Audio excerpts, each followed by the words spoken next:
Hello, and welcome to the Power Within podcast. I'm your host, Laurie. Today, I am so thrilled and so honored to share this podcast with Andy Campbell with all of you guys. Andy's an incredible human being. He is so inspiring. He's so resilient, and he has this beautiful, determination and spark about him, and it really makes you appreciate that humanness that we all go through. He's faced some of life's toughest challenges with battling stage 4 pancreatic cancer and losing his youngest son to suicide. And the resiliency that he has shown through all of this, it's something I think we all can learn from. And I think that having him on the podcast, honestly, this is a podcast that I enjoyed doing so much, and it really reminded me and gave me that spark back about why I love doing podcasting so much and being able to share stories, because I think that his story is incredible, and we didn't even get to talk about everything that he has been through and all of the challenges that he's faced.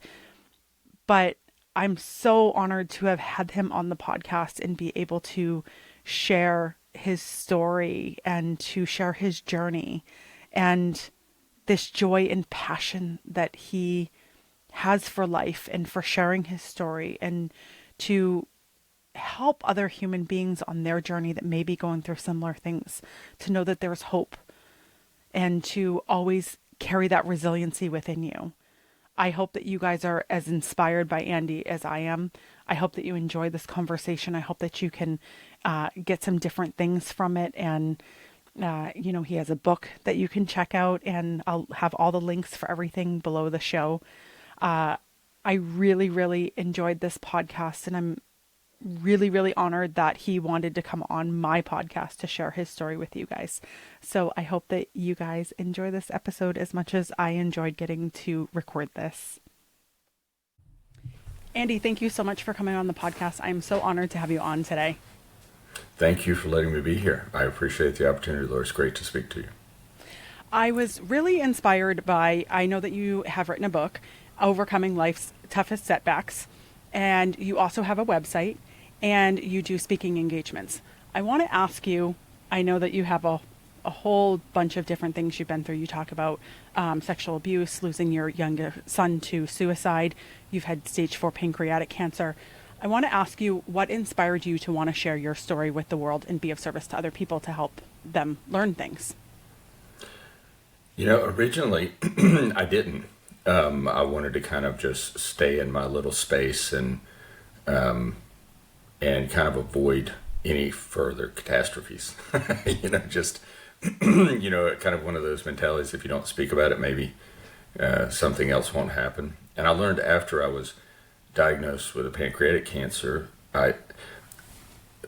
long story, but they found lesions on my liver in an ultrasound. It turned out that I had a different problem, so I was actually blessed to have had the other problem, because they found the lesions, which then told them I had the pancreatic cancer, which would have gone undetected until it would have really been too late, because I wasn't having pain from the pancreatic cancer. The doctor who did the biopsy said to me, he goes, "How did you know? Like, it's everywhere. It's everywhere. But it's nowhere where you know. Like, it's a very stealthy, so it wasn't pressing on a nerve. It hadn't stopped, my pancreas from functioning. It was just about to." And I thought, I don't know, I just had this, it turns out that I had like IBS or something, and so, when they did the ultrasound, they found the lesions of the liver, and I messaged my doctor, my physician, and I said, well, at least it's not pancreatic cancer. Liver cancer is bad, but at least it's not pancreatic cancer. I went for the MRI, and the next day they said, well, actually, it is. You have pancreatic cancer. And so I thought that would probably be the worst news that I would ever, people say it can't get worse. And then my son took his own life, and I found him. And I learned from that moment to never say things can't get worse. So I think I kind of lived in this little bubble where if you don't talk about it, we just don't think about those things, then it won't get worse. But my physician and some other folks, my family was like, hey, you ought to write this down. And at first, I didn't want to write it down because then you have to remember, like you have to go through it. But I was going through some EMDR therapy and some of those things, so I'd gotten to the place where I could think about it without getting overly emotional about it. And a few people around me kept saying, you really, there's more to this story. You're not thinking of it the right way. You should write it down. So when I took a little leave of absence from work and I just started putting my thoughts down. The only thing I had really written when I started was like my 15 core beliefs. Like I had collected those over a time, and each one of those statements is kind of like a meta statement for a lot of stuff underneath it, right? It was a way that I could kind of collapse it into almost a cliche to remind myself, that I had done this before and I didn't, I could survive, just pick out one of these 15 things and use it to survive. So I started, basically putting my thoughts down on paper, and one thing led to another. And I didn't intend to write a book. I just intended to put some thoughts down. And the next thing I know, I'd hired an editor and then somebody to do a book cover. And next thing I know, it was kind of done. The intent behind it, though, the intent behind sharing it, because that was a big deal for me. It's like, well, people read it and they don't like it. You're not really a writer. I kept going back to kind of the story of Moses when he tried to explain to God that he wasn't a speaker either. Like, I stutter, I'm not really good. He's like, I got all that, So I just figured, well, I just thought to myself, it will speak to someone who needs it, and then it won't matter how poorly or well you wrote it. It will just work for whoever might read it and need whatever it is that you can share. So you should share because you've been through enough that maybe somebody else can find, I don't know, inspiration or at least a kindred spirit that could encourage them to not quit. It is possible to not quit. And so first it's possible to not quit, and then it's possible to survive, and then it's possible to do better than survive. But so that was really the intent behind it, was to, that one person who was on the verge of quitting or didn't know if they could make it could hear about a kindred soul who would say to them, yeah, actually you can make it. Don't quit. So that was the purpose. I loved, I listened to you talk about that fall face forward, which is one of your principles. Always in the book. fall forward. Yeah. Yep. And you were talking about how your mom was an inspiration for that. And I thought that this was really beautiful because you also incorporate her into this belief that you have. So can you share a little bit about that? Yeah, I'm a believer in kind of ancestral things being passed forward, whether that's good or bad, but I think they kind of get passed forward. And so you have, my mother was diagnosed at 42 with breast cancer. She had 4 sisters. 3 of them died in their 50s or so.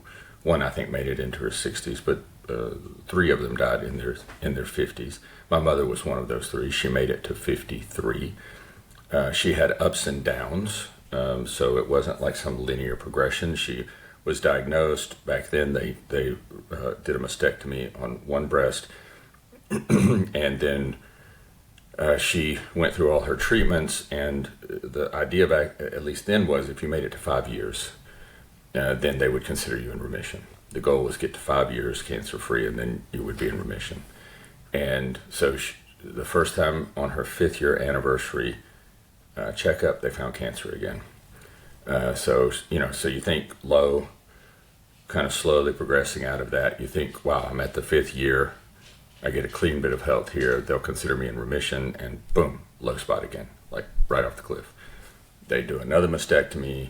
This time they have to take out, they remove all her lymph nodes in her chest and armpits and stuff. And that causes a whole different set of problems. But she makes it 5 years. Well, right after, I think it's her 4.5 year checkup this time. Boom, it's back again.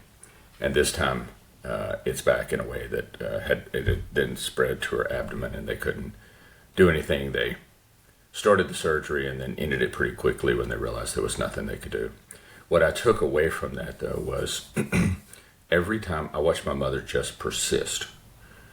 Most of what I've learned about life and having the tenacity to persist, I believe I got from her. Just watching her go through that. And she just had this way about her, which for me became like the foundation of, this belief of always fall forward. When she was knocked down, she took a moment to collect herself, but she always worked to get her mind facing the goal. And for her, that was being alive. So she'd get knocked down, she'd get knocked on her back. Metaphorically, she would kind of roll over, spin herself around, if I'm kind of putting, the spiritual part into a physical form, and she would set her mind forward. And after a brief time of, absorbing the shock, absorbing the punch, she would start back again. And I think that taught me that, one of the things you want to do is you don't have to make progress, but you have to get your mind pointed again forward. You can't, sometimes when we get hit, we start looking in the rearview mirror, we start looking sideways, we start looking every place but the direction that we were going before we got hit. And so always fall forward is, kind of metaphorically about getting your mind set back on the goal. You don't really have to move forward at that moment because you might not be able to move forward, right? After my son's passing, I could not move forward for a while, right? It took me effort and time, but I worked to recenter my mind back on the goal. I was alive. This sucks. We have to get through it. So fall forward. So that's, yes, my mother was clearly, she was absolutely an inspiration to me for that. I want to ask you just mentioned when your son had passed away that was really hard for you. And I want to ask you on that topic, because you had other children too, how was that, was that harder for you because it was hard for you to move on from and to kind of accept, but you also had to be that person who could be there for your other children as well? Yeah, well, I think for me, what happened was it just kind of that survival, that persistence mindset kicked in. And I really it was a while before I really started to grieve. There's no way you cannot grieve immediately. Like, I don't really remember the first year. I know the first weeks were unbelievably brutal, but there's some statistic, I can't remember the exact numbers, but that where there is a suicide, there is a far higher percentage that someone close to that suicide will also commit suicide, or will take their own life. And I saw the devastation, the destruction. So my son told us when he was 9 that he was going to kill himself. He had never had access to the internet. He didn't know anyone. He didn't know anyone who knew anyone who had, there was no conversation. So we asked him, it took him a few years to answer, but he basically just said, to me, it makes logical sense. He's one of those highly intelligent people that, he just, in his mind, he just knew, you're going to die. There's a lot of pain and suffering. Why not just short circuit it? Why go through all that just to end up dying? He never could really see the other side of that, which is all that one could do. Right, all that one could contribute and achieve. That did not really fit into his model. So I didn't really grieve in a full sense until I began some therapy. Now we had a wonderful woman who was a grief counselor that we worked with for several months immediately following his passing. What I didn't want to do is I didn't want to let it sit. Right, I didn't want to just let it sit. So the focus was my wife and my 3 children. Their lives could not be ruined by this. We could not afford to lose another person because of depression or that door having been opened as a possible outage. We almost did with my wife. She would tell you that she went through some very dark times.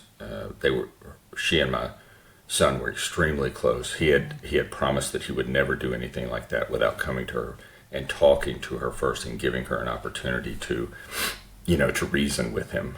And he did. He did not talk to us. He did not talk to her. Just took his life. And so my focus was really on my children and my wife. How do I keep them? I'm not a person who really has suicidal ideations. Like it's not my makeup. I think one time going through the cancer treatment, I thought I'm worth more dead than alive. Maybe like if I'm not going to make it, maybe now's a better time than later. But I don't really think in terms of, I like being here. I love this place. I love the sunshine. I love the air. I like the trees. I like the grass. I like being alive. So that wasn't in my mindset. So my mindset really just turned to, and it has taken 4 years. It has taken 4 years to where we're at a place, it feels like we're finally able to connect again like a family. Before there was just a missing chair, so it really broke. I don't know how to explain it. It kind of broke the circle, so it was hard for everything to connect when there's this empty place. I purposely do not buy 6 place settings for a table. I remove one chair from, there's only 5, because that symbolism of that one would cause me, and I think us as a family, to get stuck there, right? Like we would always be focused on what's missing. And I think that's incredibly unfair to the people who have persisted, who didn't take their own life. So my other children and my wife became my focus. And it was later that I kind of turned to dealing with my own view on the subject, right? So, yeah, and it almost destroyed everybody. I think that's something people who take their own lives, they think, my son used to tell me this, but it's one of those things that you can't, like it's notional until it's practical. It's just notional. And I would say, but if you leave, it will tear. There will be a tear in the fabric of the universe. Like you can't just leave. You're part of this. And so, but I think and I've talked to other people who say, and my wife told me, when she was really struggling, that there comes a place where you just believe the pain is too much. That if you could just get away from the pain, or if you can make the pain stop. I've come to believe that I think it's far more accurate to say you got away from the pain. So because when someone takes their own life, when they leave, the pain remains and it actually expands outward. And so it touches the people who love them, then it touches the people who know them, and then it touches people that never knew them and didn't love them, but they just hear the story, and they are then, like that pain is like an infection that spreads. And so to tie it back to my mother's story, what she left was a heritage of persistence. And I've been able to take that and now pass that on to my children and other people that I know and that I've met. They hear that, so I'm working to pass on a heritage of persistence.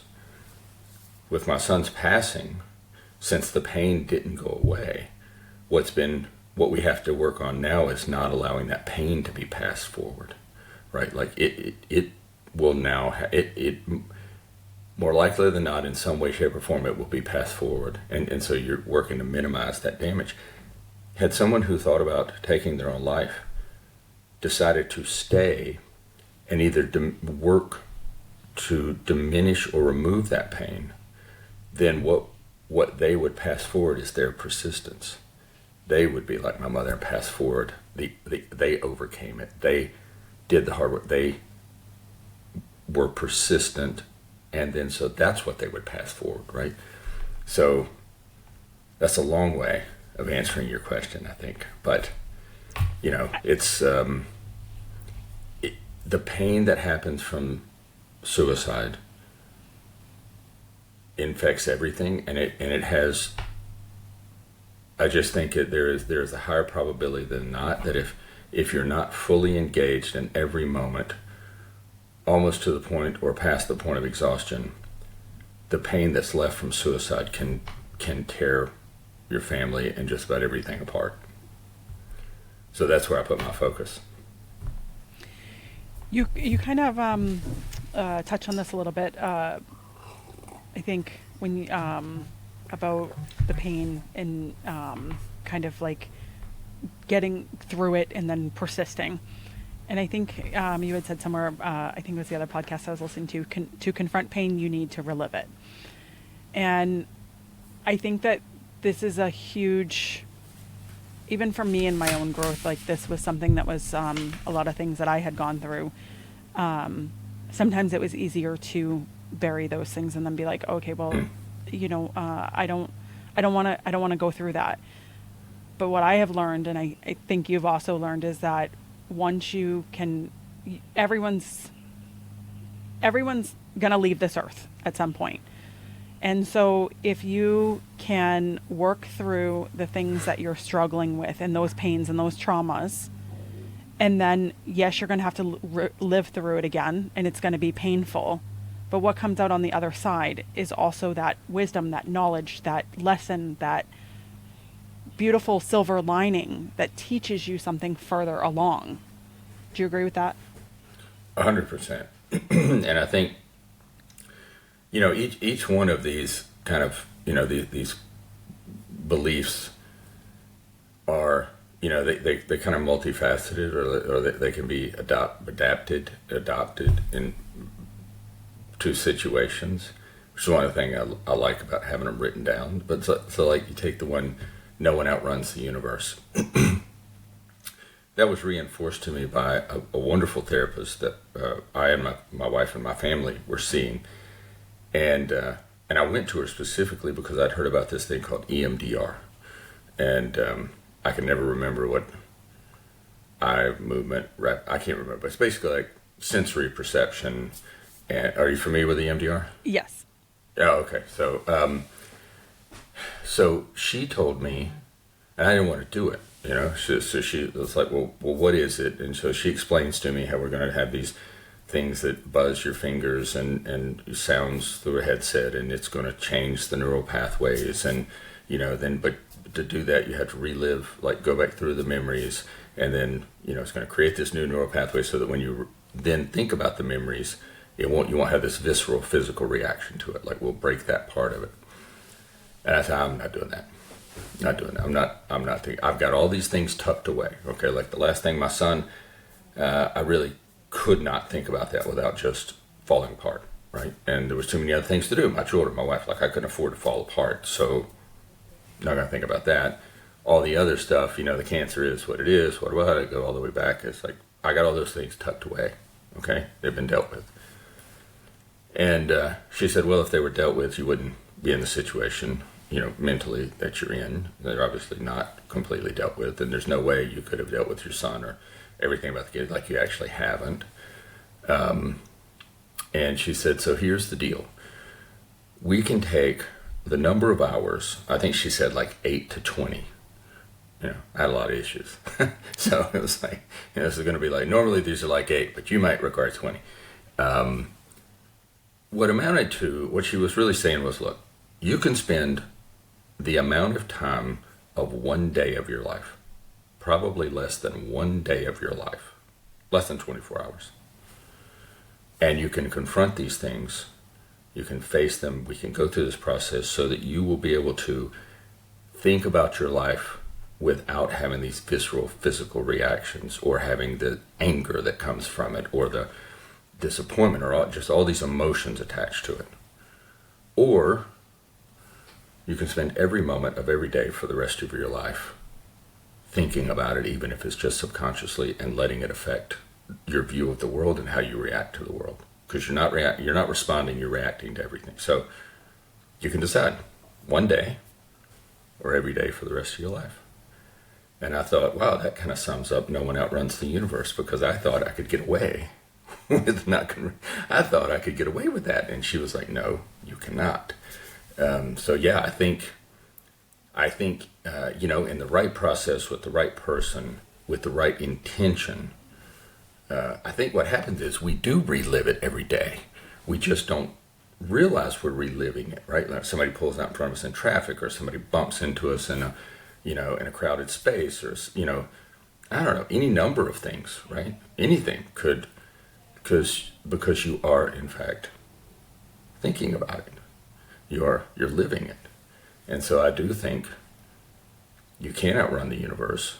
So we're all better off. My experience now is we're better off just stopping and confronting it and dealing with the pain, because I don't want to pass that pain forward. Like I said about the pain from suicide, I don't want to pass that pain forward. So I think my responsibility is to stop attempting to outrun the universe, face reality, lessen or remove the pain, and then pass forward positive things.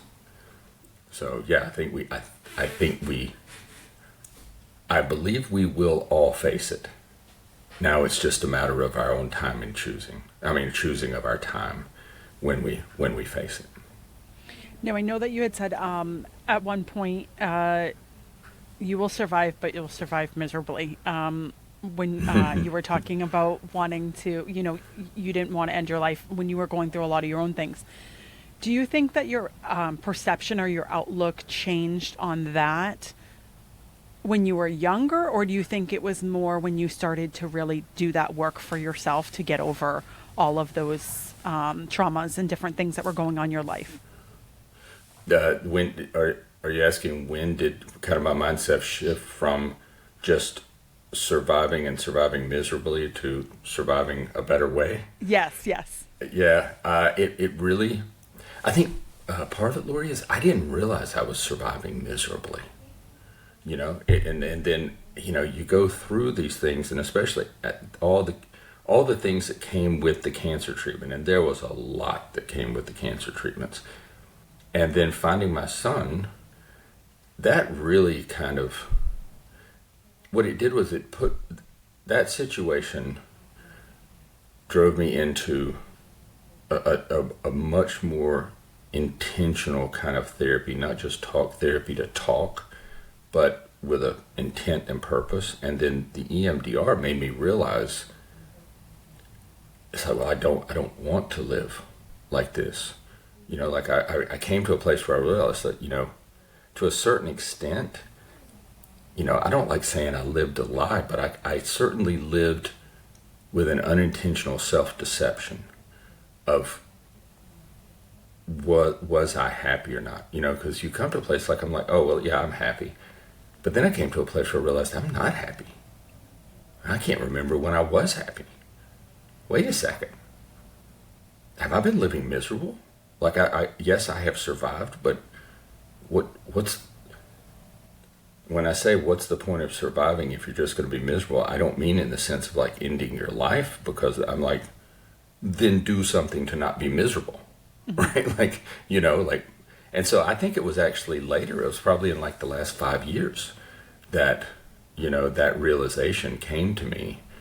I may have always known it, but it wasn't apparent to me until I really started investigating it, looking at my own self openly, transparently, and kind of accepting some hard truths about how I had seen the world, which for the things I've been through, it makes sense, like you would. I have been betrayed. I have been abandoned. I have been mistreated. Those things did occur, and I don't live in that space. Like, I don't think of myself as like a victim. I use kind of the crab, like there are victims, right? But I don't think of myself as in that mindset where it's all woe is me, like look how terrible things are. But I also realized I was kind of stuck in this purgatory. I wasn't happy, but I deceived myself into thinking, I'm happy enough. And then to come to the realization that you're not, or that I was not at all happy, really, was kind of the turning point to finding a way to live, to accept that there still is some joy in life. You may not be happy every moment, but you can be happy. The recovery of going through the grief of losing my son, is a place where that really showed up for me, because it was like, I will never be happy again. Like, I don't know how can you live with this pain and never be happy? And people say things that are not true. They tell you, time heals all wounds. It doesn't at all heal all wounds. I did see a visual one time that helped. It said, your pain is this big, and at that moment it's the entire picture. Like it's this big round hole in your picture, but your whole picture is that round hole, that thing that's missing. But if you can persist and experience life enough, that hole will remain the exact same size, but it will become a smaller percentage of your total life. And so it appears to be smaller in your whole picture, but it's actually the exact same size. So no, time doesn't heal all wounds. But I did find that there were days, first it was just a moment, and then it became I would have an hour and then maybe a few hours of where I wasn't completely distraught. And even sometimes I would have a moment of happiness. And so along that journey, I realized that, it just reinforced to me that you haven't really been happy, and you can be. You just have to do some work to get there. Mm-hmm. I don't know. Did that answer your question? Yeah, it does. And it kind of, like, my perspective on like that type of thing is, a lot of times I find that I'll use myself, for example, like if I'm really stuck in a rut, or if I'm trying to get past like traumas or different things, I had that mindset of, oh, why is this happening to me? And I'm like, oh, I'm not happy. I'm not. And then I was like, okay, let me just shift and look at it as life is happening for me. It's giving me an opportunity to gain that wisdom. You kind of touched on this a little bit too, about how be careful what you ask for, because the universe is going to give you those things. And I think something that's really important though is that wisdom is experience. It's not reading from a book. It's not, thinking or believing something. Those are completely different things. Like that wisdom comes from that knowledge of going through all of those things. So I think that kind of encapsulated everything that you were kind of just saying, and how you fix those pieces. Yeah, well, look, it's funny you mentioned experience. Wisdom is your experience. My grandfather used to say, experience is what you get just after you needed it, right? And so, and if you have enough experiences, then they either kill you or you do become wiser. And and I do think wisdom. I have six words, 3 tattooed on each arm, and they were, I don't know why, one day long ago I thought, what did my ancestors leave me? What have they taught me that was positive? And I mean, like, several generations back, because they've all, if we look back at our heritage, man, they had some really rough lives. Like, they didn't have time to think about traumas, like they were just trying to determine if there was going to be food 2 days from now. They weren't even going to eat today. It was just 2 days from now will we have food.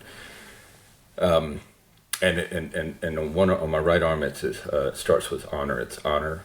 What they taught me were 6 words: honor, courage, determination, perseverance, wisdom, and success. And that they all culminated in success, whatever that success was. I don't mean monetary success, but whatever your endeavor is, that you're working to be successful. And so I think those things, to me, like, if you start with an honorable intention, and that will give you courage when things get difficult, it will give you courage. And if you show courage in the face of adversity over and over again, then people will see that as determination. You will kind of forge a more determined spirit. And if you can show determination against adversity over and over again, that becomes what we think of as perseverance. That person has persevered. And if you can persevere through things, you get the experiences to become wiser. not wise, but wiser. And wisdom is the key to success, whatever in your endeavor. So yeah, sometimes it can be a long road, but yeah, it is. You have to hang around long enough to get the experiences so that you can become wise. And yes, one time I did ask God, I wanted to be like Solomon, when the angel came to him and said, David is a favored person, so God said he's going to give you your wish. And Solomon says, he's like, do you want wealth? Do you want this? Because I want wisdom, because with wisdom I can have all these things. And it's like, great choice. You have wisdom. What they didn't say in that story, either it didn't happen, the angel just gave him wisdom, or they left out a bunch of stuff, is what it takes to attain wisdom. And so be very careful about praying for wisdom, okay? Because God may have the universe just move around in a way that gives you wisdom, and it can actually suck really bad to get wisdom. Yep. You'll always get what you ask for, but it may not be in the form that you want it in. Yep. It's kind of like that, that cartoon where the guy says, no, I wanted $1 million. And the genie says, you said $1 million. And he's got like 1 million male stags around him, He's like, no, I wanted $1 million. He goes, well, yes, for $1 million. So, be That's careful amazing. what you ask for. Yeah. One of my favorite of your tips is the always be curious. And I think that this is a really important approach to life. And you had said leave room in everything so that you can account for if you're wrong. And I know I think that was in your religion one that you had. Yeah. So I'd like to ask you for you on those 2 points, how has that been beneficial for you in your life? Well, I think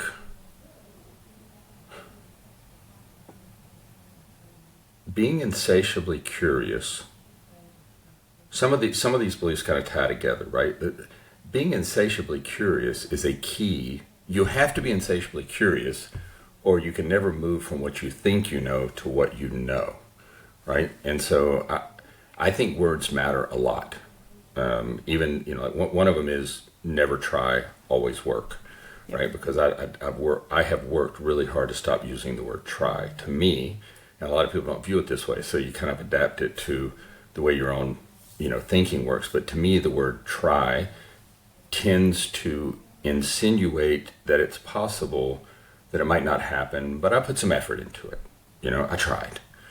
I don't like that. So I started changing the word to work. I'm working on this. To me, that's a more active kind of thing.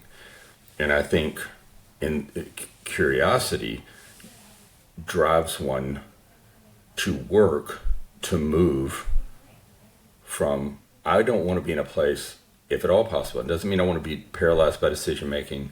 We all make decisions without full knowledge, right? You do. That's just life. But I don't like making decisions based on what I think I know, if it's possible for me to move to a condition I do know, right? So if I say I think something, I stop myself and say, well, is that because you're too lazy to go find out? Or is it really impossible to know? Like, if it's impossible to know, it doesn't mean it's like not knowable, but it's impossible for me to know at this moment in this time frame, and I have to make a decision right now. That's different. But if I say I think I know and I have the opportunity to know, then I need to put the work in to know so I can make a better decision. To be insatiably curious, I find that it is good to be religious only about religion. Because, so I have my Christian faith, and I have my dogmas about that. I have my belief systems about that. It does not work well, I have found. Therapist and my wife had told me. It does not work well to bring that same kind of determination to an argument or your relationships. It just doesn't, right? Like, a lot of relationships don't require religious determination, okay? Like, if you're being tortured and someone wanted you to, renounce your religious views, that is not the same thing as your wife insisting that you didn't do something you thought you did, okay? Like, you should not bring that to that conversation. And I think it plays into insatiable curiosity, because even what you think you know, right? Like I know this. You really need to be careful because conditions change. Maybe what you knew a week ago was true. It's not that it wasn't true, it was true. But if the conditions have changed, is it still true?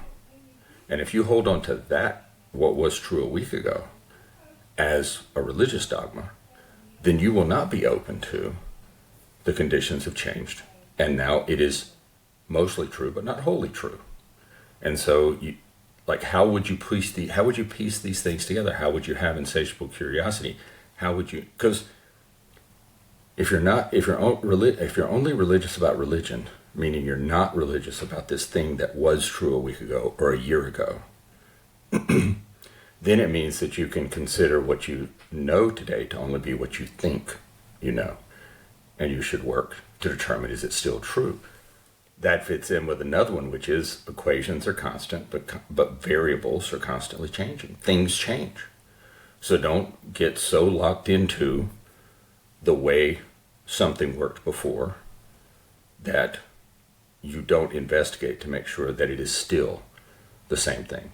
I've had many situations in business where we had worked on a project for a number of years and it didn't work out. The things we tried did not work. The things we attempted to accomplish did not work. Someone new comes along and they're like, well, I want to do it this way. And one's first instinct might be, we've already done that. It didn't work. Move on to doing it the way I tell you to do it. I have learned to let that person attempt to do it the way that failed before, because I'm not certain conditions have not changed. and it has happened a number of times that what we attempted to do at this point on the timeline that failed miserably, all of a sudden worked. And when you look at it, it's because the variables in the equation changed. You know, 3 years later, you couldn't say that it wouldn't work. I don't know if this is rambling or not, because these all in my mind, they all kind of tie together, you know? Yeah, no, it's really good. And I know you also talked a lot about, I'd love for you to share a little bit about this curiosity in advocating for your own health when you were dealing with doctors. So can you share a little bit about this? Yeah. So you've seen the website, read the website. It's I have come to believe that there are almost two types of people in every profession or in every endeavor, right? There are those who consider that endeavor to be a profession, and then there are those who consider that endeavor to be work.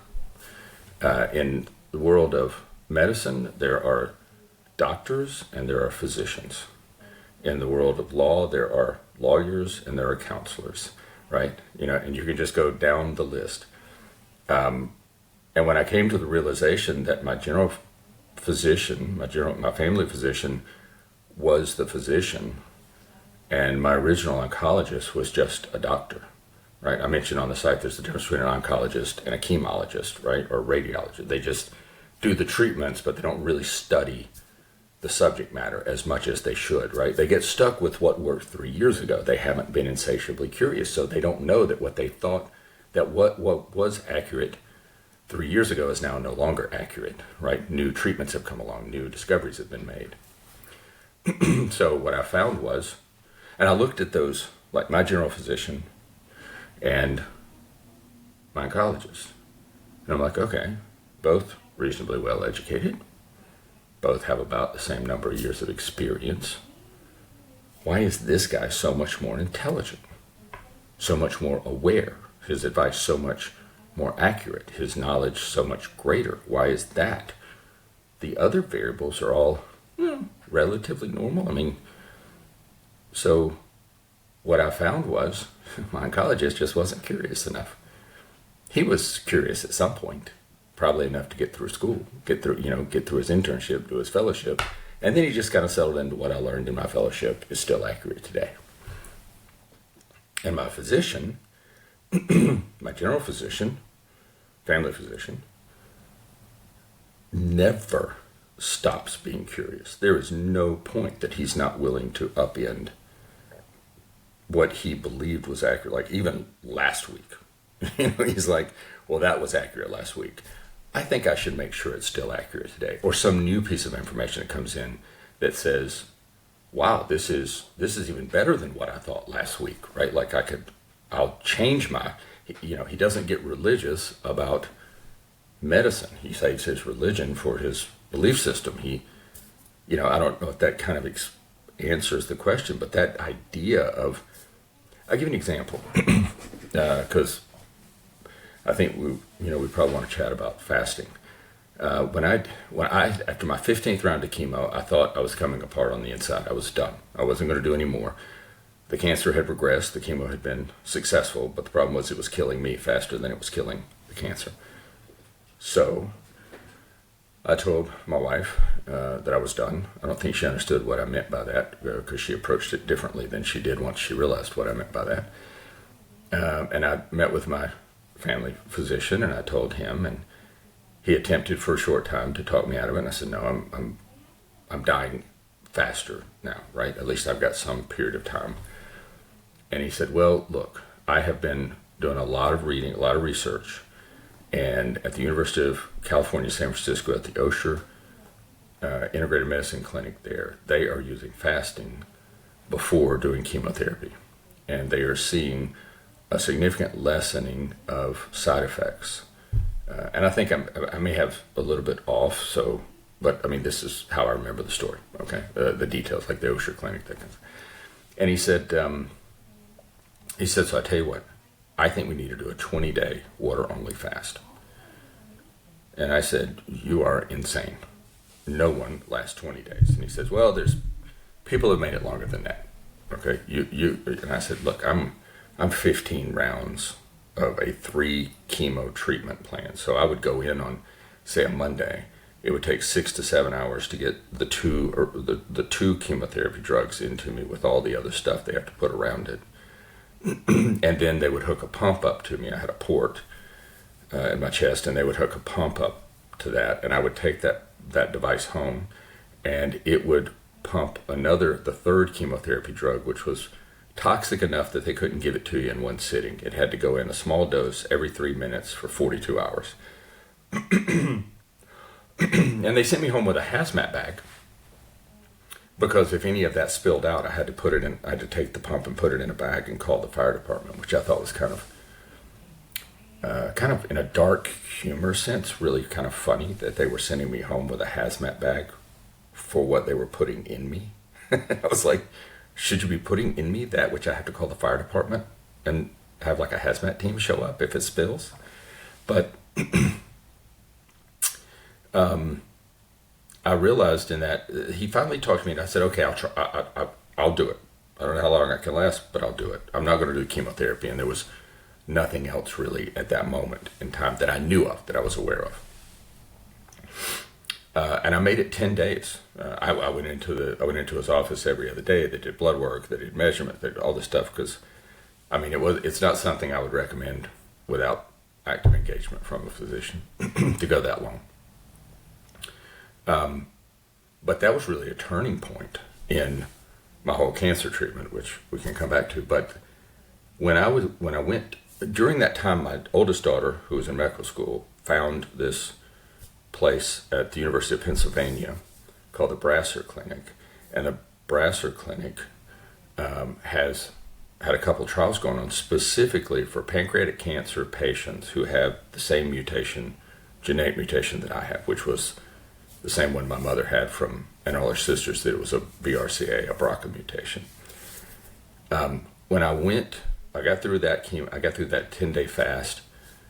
Then he wanted me to do he asked me if I'd do a 16th fast, because a 16th round of chemo, because maybe if I did the chemotherapy, if I did the fasting before the chemotherapy, maybe the side effects wouldn't be as bad. But I think I had gone so long with 15 rounds before. I did do a 5-day water-only fast. And on the end of the 5th day, I did my chemotherapy. But by then, I think I was just too allergic to it, too toxic. I couldn't keep going. My daughter had found this place, the University of Pennsylvania. I went to the University of Pennsylvania, and they were going to accept me into a trial. And I remember I met with a set of doctors, and I was nervous about telling them that I'd done this fasting thing, and like all the supplements and everything else. Because you never know how they might be like my oncologist, and just be against everything. But to show where insatiable curiosity comes in, and I don't, like, I was given the notes, the doctor was taking the notes, oncology fellow was taking the notes before the oncologist came in. She is a true physician. I mentioned, kind of winced a little bit and mentioned that I'd done this fasting thing. And out of the corner of my eye, I could see his eyes lit up. And he was like, fasting? Tell me about it. And I was like, oh man. Like if they find out I did this fasting thing and I fast, basically I intermittent fast every day and I did 5 days, like, you don't know, like, might it break some rule in a cancer trial, because they have all these conditions that you have to meet to get into the trial, and I was nervous about it. And but he didn't. He was insatiably curious. He wanted to know every detail. What blood work was done? How often did I see the doctor? Did it feel like? How did it help? When I came out, he wanted to know. He took page after page after page after page of notes, and he said, "Where did your doctor hear about this?" Because he's an oncologist at the University of Pennsylvania in a specialty clinic. Like he should. Where did you hear about this? I said, well, my physician said it came from the University of California Medical Center at San Francisco. And he stopped for a moment. And he said, I know people there.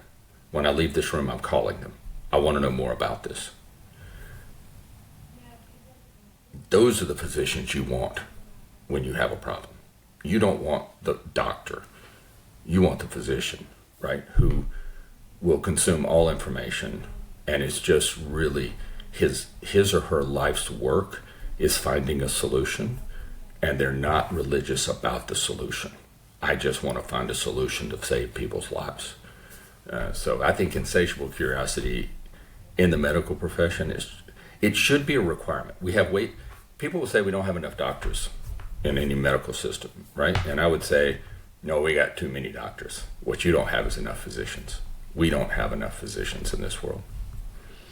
I love the where he had you try the water fast and stuff too, because I feel like a lot of like doctors today will you go in and it's just push medicine and instead of trying some of the more natural remedies of trying to cure some of these things. I know something that had a huge impact on me was watching, there was a documentary called Fat, Sick, and Nearly Dead from Joe Cross. And I was sharing with you how I don't drink like store-bought juices anymore. I juice all my own fresh fruits and vegetables in my juices every day. And he did this whole like study with his doctor. They were testing all his bloods, everything, and he lost a lot of weight, and he's been able to maintain more healthy things from that. And then there was a couple patients who had diabetes that were able to, in another part that he did, second part of it or whatever, and they were able to kind of almost get rid of their diabetes from that. And I think it's so important to have those like kind of natural element tries, like you mentioned that you did the water fasting. I saw something that was interesting to me was on your website you were talking about the cold extremity before cold exposure, chemo. yeah. Can you share about that? Yeah, so I didn't know this at the time. I wish I had. I would have taken advantage of it. But so I was on a class of chemotherapy called platinum drugs. It's a platinum therapy, and I don't pretend to know all the details around it, whether there's actual platinum in it. I don't know, but they call it a platinum class of chemotherapy. But one of the side effects of platinum therapies is that they basically strip the coating off the nerves, sensory nerves in your extremities, your fingers, your toes, or your feet, your throat. And so like when you're going through that therapy, and some people, like I have it persistent still in my feet and in my hands. Even anything that's above like lukewarm, like room temperature water, can feel super cold. I mean, like brutally cold. And I found out later that they have these, like these mittens and caps and socks that you can wear that are like frozen or cold. And when you put them on, what it does is it forces the blood out of the hand, out of the extremities. So out off the top of your head, out of your feet, back up your legs. Most of the blood comes back up, so it's circulating less.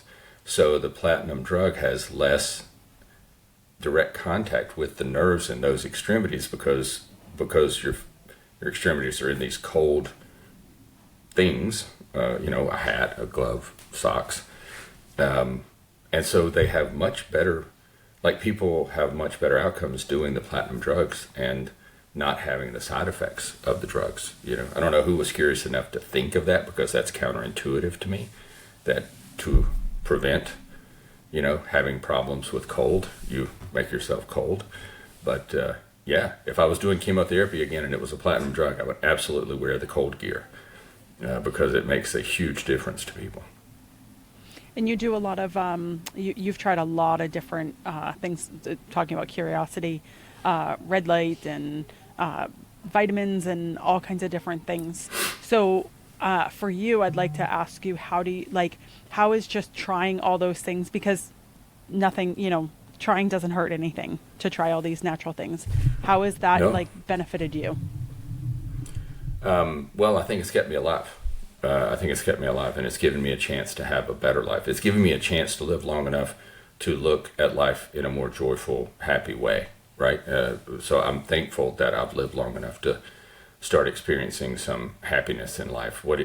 But all of those things, I mentioned this on the website, I think we were lied to as children, whether it's fairy tales or horror stories. One silver bullet does not kill a werewolf.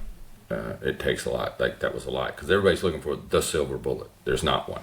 You have to do a lot of things. I take a lot of minerals and supplements because I don't think it's really worth disputing that the soil in most agricultural areas have been depleted. We put glyphosate on everything. When we get food that is even reasonably of decent quality, we then process it and highly process it until there's nothing of any value left in it other than it fills you up. But it probably harms you in ways that we're even still yet unaware. So I do take a lot of supplements. I take a lot of minerals. I combine them. Like if you're going to take something like quercetin, you want to take zinc with that. And if you take enough zinc, you probably want to add a little copper, but speak to your physician first. But because I'm not a doctor, but I'm just saying that I think the literature will show that for a supplement like quercetin, which is something that does have anti-cancer properties, if you take that, not as much gets inside. It doesn't go intracellular until you combine it with zinc, and then zinc opens up the door for the quercetin to get inside. So one of the reasons why I take so many supplements and minerals is because you have to be curious enough to find out and understand what works together, right? How do you use one to leverage another? Things like red light. I still do acupuncture every other week. When I was going through chemotherapy, my physician said, would you try acupuncture? People have better outcomes being able to sustain chemotherapy longer with acupuncture. I said, absolutely. So that's kind of like, don't be religious about, only be religious about religion. I knew people, and they would ask me in the infusion center, how are you doing so well?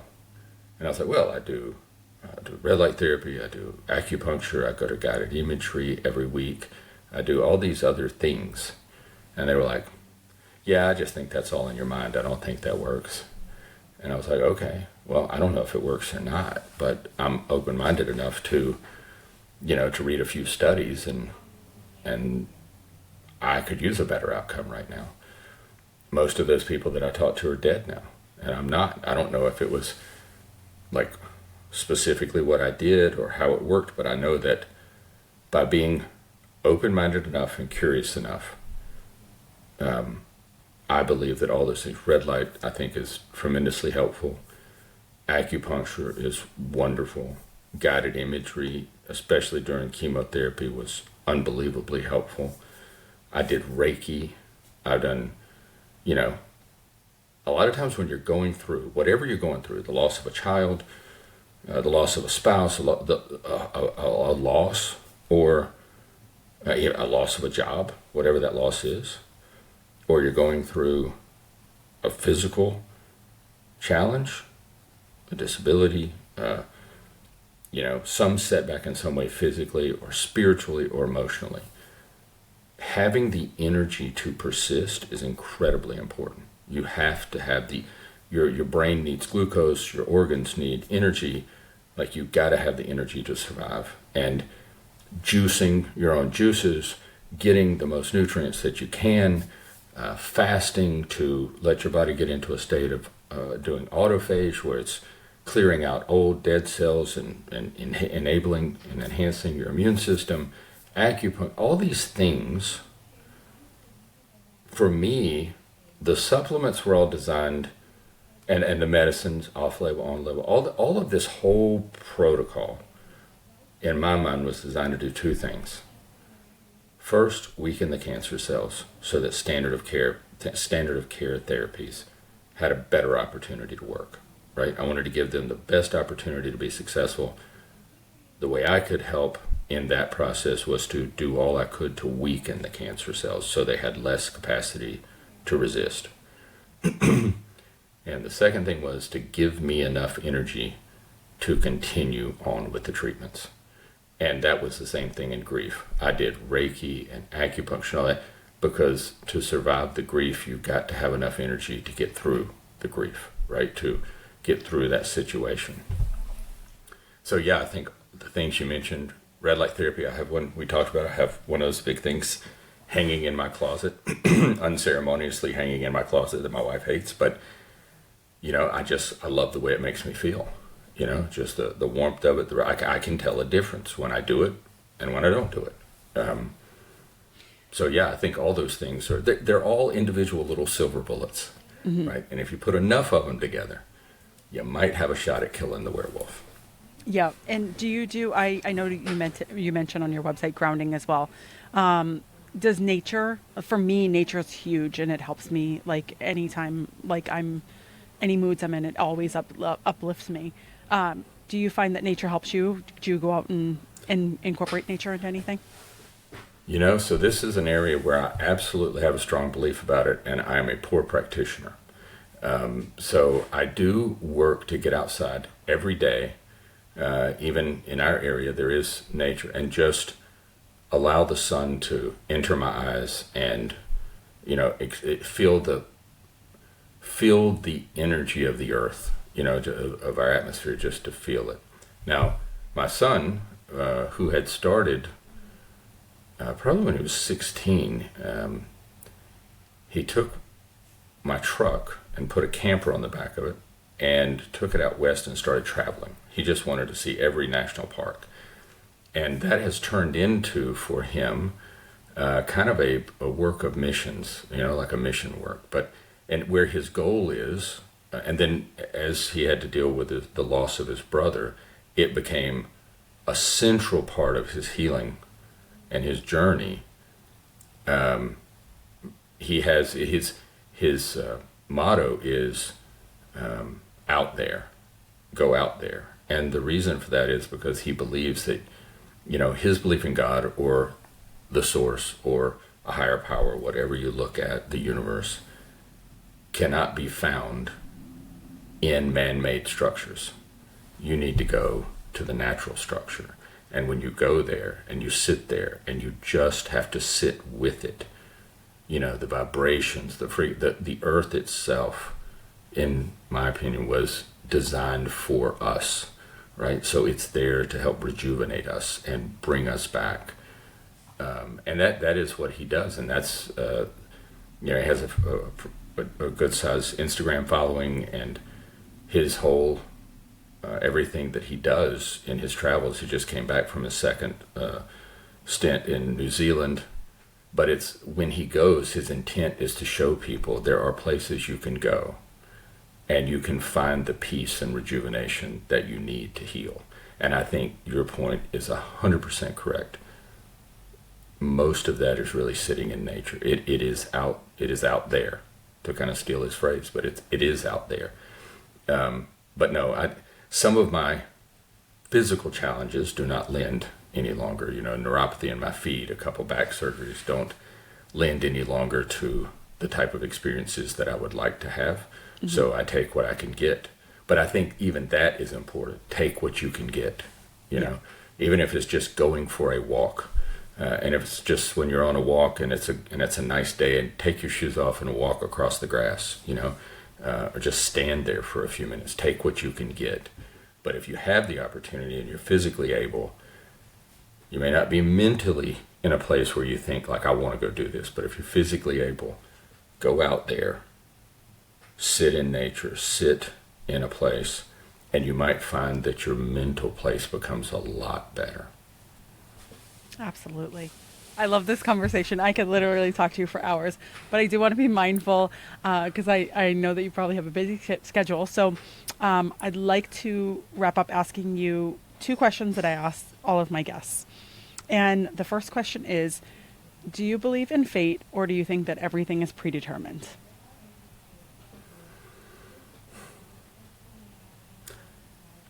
Equations are constant. Variables are constantly changing. I believe that there is a structure to the universe that lends itself to predetermined opportunities for fate, and fate being mostly driven, in my opinion, by our ability to have personal responsibility, to have choice. So I believe that both exist. I don't believe that I was predetermined to have cancer. I don't believe it was predetermined for my son to take his life. But I do believe that there are choices along the way that contribute to that, right? That those are options, right?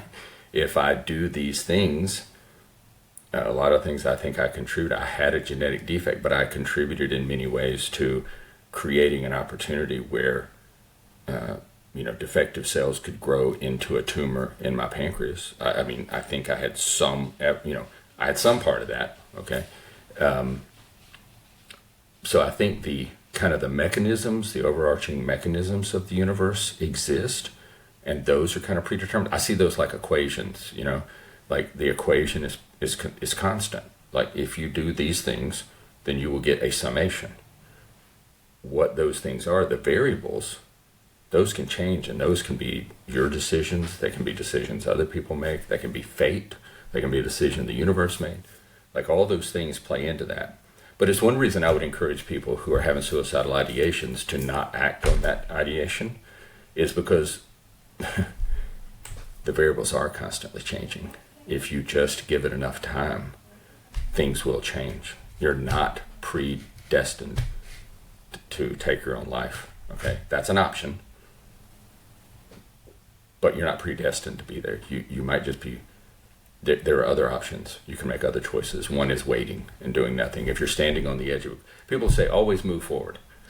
Well, if you're standing on the edge of a cliff, I'm not sure the next step is a good idea, right? Sometimes you need to back up from that.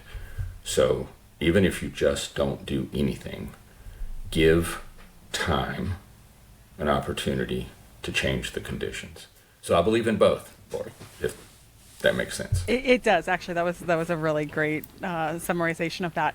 And then my last question is I understand that there's free will for everyone to go off the path and to do different things and to go different routes. But on whatever your faith belief is, do you feel that final step of that, like getting to that final goal, do you feel that there's free will in that path or no?